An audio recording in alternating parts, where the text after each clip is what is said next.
غانی صاحب یہ سوال ہے، یہ سوال یو کے میں رہنے والی سنگل لڑکیوں کا ہے۔ یہاں پہ موسٹلی رشتے آتے ہیں اور وہ بولتے ہیں پہلے ہم ملیں گے، اگر انڈرسٹینڈنگ ہوئی تو پھر شادی کریں گے۔ اس کے بارے میں اسلام کیا کہتا ہے؟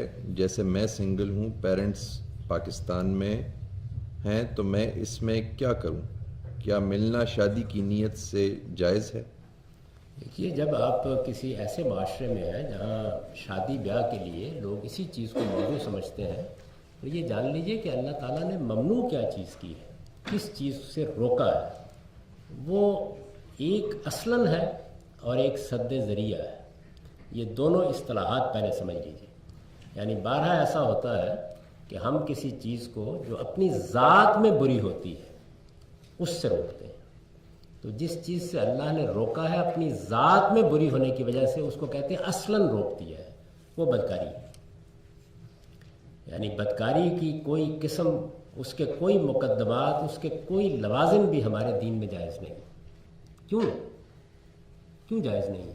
اس لیے کہ اللہ تعالیٰ نے انسانوں کی پیدائش کی جو اسکیم بنائی ہے، انسان پیدا کرنے تھے نا اس نے، وہ جو اسکیم بنائی ہے، اس اسکیم کے مطابق ایک ناتوان بچہ پیدا ہوتا ہے، اٹھ نہیں سکتا، کھا نہیں سکتا، پی نہیں سکتا، کئی مراحل سے گزرنے کے بعد کئی پاؤں پر کھڑے ہونے کے قابل ہوتا ہے۔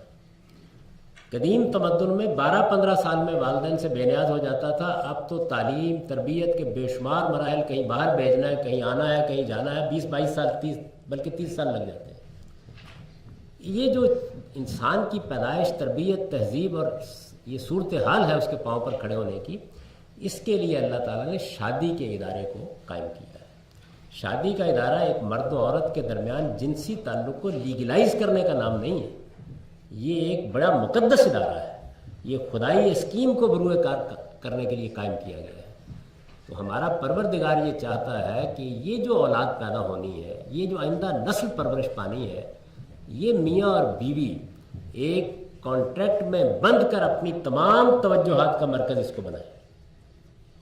یہ اس وقت تک ممکن نہیں ہو سکتا کہ جب تک انسان کی سماجی، نفسیاتی، تہذیبی ضروریات کے لیے ماں اور باپ کے رشتے نہ ہوں، خاندان وجود پذیر نہ ہو، ساری توجہات ایک گھر کے اندر نہ آ جائیں، باپ کے لیے بھی ساری توجہات کا مرکز اس کی اولاد اور اس کی بیوی بن کے رہے، یہ ممکن نہیں اس کے بغیر۔ اگر انتشار ہوگا اور خاص طور پر جذباتی انتشار ہوگا تو آپ جانتے ہیں کہ جب یہ پیدا ہوتا ہے تو گھر برباد ہونے شروع ہو جاتے ہیں۔ تو اس لیے اللہ تعالیٰ نے بدکاری کو شادی کے بعد ممنوع قرار دے دی۔ اب آپ سوال کریں کہ شادی سے پہلے کیوں؟ اس لیے کہ یہ ایسی چیز ہے نشے کی طرح کہ اگر ایک بار اس کا راستہ کھول دیا جائے تو یہ ایڈکشن پیدا کر دیتی ہے۔ اب کوئی ایسا سوئچ ایجاد نہیں کیا جا سکتا کہ شادی کے بعد آف کر دیا جائے۔ تو اس لیے اللہ تعالیٰ نے پہلے دن سے اس کو ممنوع قرار دے دیا۔ تو کسی شکل میں بھی بدکاری کو ہم گوارا کرنے کے لیے تیار نہیں۔ اگر ایک لفظ پہ آپ مجھ سے پوچھیں تو میں یہ کہوں گا کہ خاندان کا ادارہ بدکاری پر پابندی لگائے بغیر قائم رہ ہی نہیں سکتا، ممکن نہیں ہے کسی طریقے سے۔ تو اس کو ممنوع قرار، یہ اصلاً ممنوع ہے ہمارے دین میں۔ آپ جانتے ہیں 3 بڑے گناہ جو قرآن مجید نے بیان کیے ہیں اور جن پر یہ کہا ہے کہ سخت ترین سزا اللہ تعالیٰ دے سکتے ہیں، ان میں سے ایک شرک ہے، ایک قتل ہے اور ایک بدکاری۔ یہ اصلاً منع ہے۔ اس کے بعد سد ذریعہ، دوسرا لفظ میں نے یہ بولا تھا۔ سد ذریعہ کا مطلب یہ ہے کہ بدکاری کو روکنے کے لیے کچھ آپ کو ہدایات دی جاتی تاکہ وہاں تک بات نہ پہنچے۔ مثلا رسالت میں آپ صلی اللہ علیہ وسلم نے فرمایا کہ ایک نوجوان لڑکا اور لڑکی یہ اکیلے میں نہ بیٹھے، یعنی یہ کیا ہے؟ اب یہ سد ذریعہ ہے۔ اس طرح کی بہت سی ہدایات آپ بھی دیتے ہیں، 12 کہتے ہیں۔ تو ایک لڑکی اور لڑکے کو شادی کرنی ہے، وہ آپس میں اگر ملتے ہیں، بیٹھتے ہیں، ایک دوسرے کو سمجھنے کی کوشش کرتے ہیں اور اس طرف معاملہ نہیں جاتا تو اسلام کو کوئی اعتراض نہیں۔